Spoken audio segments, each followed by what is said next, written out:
ಕಾರ್ಕಳದಲ್ಲಿ ಒಬ್ಬಳು ಯುವತಿಯ ಮೇಲೆ ಅನ್ಯ ಕೋಮಿನ ಯುವಕರು ಅತ್ಯಾಚಾರವನ್ನು ಮಾಡಿರುವಂಥದ್ದು ಅತ್ಯಂತ ಪೈಶಾಚಿಕವಾದಂಥ ಕೃತ್ಯ. ನಾನು ಅತ್ಯಂತ ಉಗ್ರ ಶಬ್ದಗಳಲ್ಲಿ ಇದನ್ನು ಖಂಡಿಸ್ತಾ ಇದ್ದೇನೆ. ರಾತ್ರಿ ಅಮಲು ಪದಾರ್ಥವನ್ನು ನೀಡಿ 2-3 ಜನ ಯುವಕರು ಆ ಯುವತಿಯ ಮೇಲೆ ಅತ್ಯಾಚಾರವನ್ನು ಮಾಡಿದ್ದಾರೆ ಅಂತೇಳಿ ಯುವತಿಯ ತಾಯಿ ಇವತ್ತು ದೂರನ್ನು ಕೊಟ್ಟಿದ್ದಾರೆ.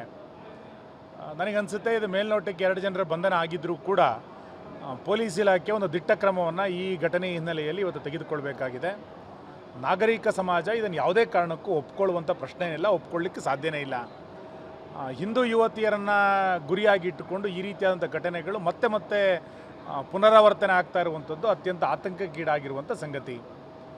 ಮತ್ತು ಇದೊಂದು ಪೂರ್ವಯೋಜಿತವಾದಂಥ ಕೃತ್ಯ ಅಂತ ನನಗನ್ಸುತ್ತೆ.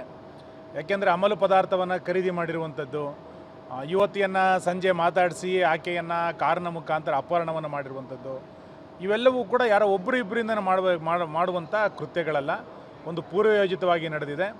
ನಾವು ಈ ಹಿಂದೆ ಲವ್ ಜಿಹಾದ್ ಅನ್ನುವಂಥ ಶಬ್ದವನ್ನು ಬಳಸಿ ಜಾಗೃತರಾಗಬೇಕು ಅನ್ನುವಂಥದ್ದು ಏನು ಹೇಳ್ತಾ ಇದ್ವಿ, ಬಹುಶಃ ಈ ಘಟನೆಯು ಕೂಡ ಅದಕ್ಕೆ ತಳುಕು ಹಾಕ್ಕೊಳ್ತಾ ಇದೆ ಅಂತ ನನಗೆ ಅನಿಸುತ್ತೆ. ಆ ಹಿನ್ನೆಲೆಯಲ್ಲಿ ಸರ್ಕಾರ ಮತ್ತು ಜಿಲ್ಲಾಡಳಿತ ಒಂದು ಉಗ್ರವಾದಂಥ ಕ್ರಮವನ್ನು ಇವತ್ತು ತೆಗೆದುಕೊಳ್ಬೇಕಾಗಿದೆ. ಯಾರು ತಪ್ಪಿತಸ್ಥಿದ್ದಾರೆ ಆ ಇಡೀ ಗ್ಯಾಂಗನ್ನು ಇವತ್ತು ಪತ್ತೆ ಹಚ್ಚಿ ದಿಟ್ಟ ಕ್ರಮವನ್ನು ಎಲ್ಲ ಆರೋಪಿಗಳ ಮೇಲೆ ಸರ್ಕಾರ ತೆಗೆದುಕೊಳ್ಬೇಕು. ಮತ್ತು ಯುವತಿಗೆ ಧೈರ್ಯವನ್ನು ತುಂಬುವಂಥ ಕಾರ್ಯವನ್ನು ಜಿಲ್ಲಾಡಳಿತ ಇವತ್ತು ಮಾಡಬೇಕಾಗಿದೆ. ಚಿಕಿತ್ಸೆಯ ಸಂಪೂರ್ಣ ವೆಚ್ಚವನ್ನು ಸರ್ಕಾರ ಭರಿಸಬೇಕು. ಇನ್ನು ಈ ರೀತಿಯಾದಂಥ ಘಟನೆಗಳು ಆಗದಂತೆ ಎಷ್ಟು ಎಚ್ಚರಿಕೆಗಳನ್ನು ತೆಗೆದುಕೊಳ್ಳಿಕ್ಕೆ ಸಾಧ್ಯ ಆಗುತ್ತೋ ಆ ಎಲ್ಲ ಎಚ್ಚರಿಕೆಗಳನ್ನು ಪೊಲೀಸ್ ಇಲಾಖೆ ತೆಗೆದುಕೊಳ್ಬೇಕು ಅನ್ನುವಂಥ ಆಗ್ರಹವನ್ನು ನಾನು ಮಾಡ್ತಾ, ಹಿಂದೂ ಯುವತಿಯರನ್ನು ಗುರಿಯಾಗಿಟ್ಟುಕೊಂಡು ನಡೀತಾ ಇರುವಂಥ ಈ ಘಟನೆಗಳ ಕುರಿತಂತೆ ಒಂದು ದೊಡ್ಡ ಜನಜಾಗೃತಿ ಆಂದೋಲನವನ್ನು ಕೂಡ ಮುಂದಿನ ದಿನಗಳಲ್ಲಿ ಮಾಡಬೇಕು ಅನ್ನುವಂಥ ಆಲೋಚನೆಗಳನ್ನು ನಾವು ಮಾಡ್ತಾ ಇದ್ದೀವಿ.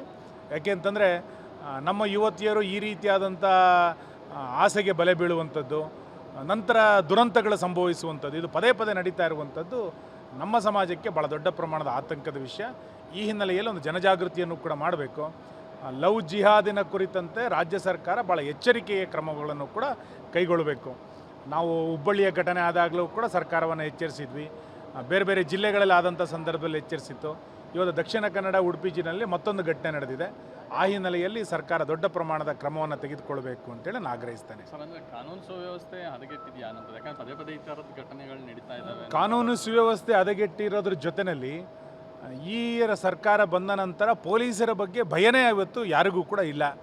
ಪೊಲೀಸರ ಬಗ್ಗೆ ಭಯ ಇದ್ದಿದ್ರೆ ಈ ರೀತಿಯಾದಂಥ ಘಟನೆಗಳು ನಡೀಲಿಕ್ಕೆ ಸಾಧ್ಯ ಇರ್ತಿರಲಿಲ್ಲ. ಕಾರ್ಕಳ ಒಂದು ಸಣ್ಣ ಪ್ರದೇಶ, ಇಂಥ ಸಣ್ಣ ಪ್ರದೇಶದಲ್ಲಿ ಈ ರೀತಿಯಾದಂಥ ಘಟನೆಗಳು ನಡೆಯುತ್ತೆ ಅಂದರೆ ಪೊಲೀಸರ ಬಗ್ಗೆ ಭಯ ಇಲ್ಲ. ಮತ್ತು ಆ ಎಲ್ಲ ಕ್ರಿಮಿನಲ್ಸ್ಗಳು ಯಾರಿದ್ದಾರೆ ಅಂಥವರ ಜೊತೆಗೆ ಇಲಾಖೆ ಎಲ್ಲ ಒಂದು ಕಡೆ ಮೃದು ಧೋರಣೆಯನ್ನು ತೆಗೆದುಕೊಂಡಿದ್ದರ ಪರಿಣಾಮವಾಗಿ ಇಲಾಖೆ ಇವತ್ತು ಕೈ ಚೆಲ್ಲಿ ಕೂತಿರುವಂಥ ಪರಿಣಾಮ ಈ ರೀತಿಯಾದ ಘಟನೆಗಳು ನಡೀತಾ ಇದೆ. ಖಂಡಿತ ಇದನ್ನು ಸಹಿಸೋದಿಲ್ಲ. ಮುಂದಿನ ದಿನಗಳ ದೊಡ್ಡ ಹೋರಾಟವನ್ನು ಕೈಗೆತ್ತಿಕೊಳ್ತೇವೆ. ಲವ್ ಜಿಹಾದಿನ ಕುರಿತಂತೆ ನಮ್ಮ 2 ಜಿಲ್ಲೆಗಳಲ್ಲಿ ರಾಜ್ಯದಲ್ಲಿ ದೊಡ್ಡ ಹೋರಾಟವನ್ನು BJP ಕೈಗೆತ್ತಿಕೊಳ್ಳುತ್ತೆ ಎನ್ನುವಂಥ ಎಚ್ಚರಿಕೆಯನ್ನು ಸರ್ಕಾರಕ್ಕೆ ಕೊಡ್ತಾ ಇದೆ.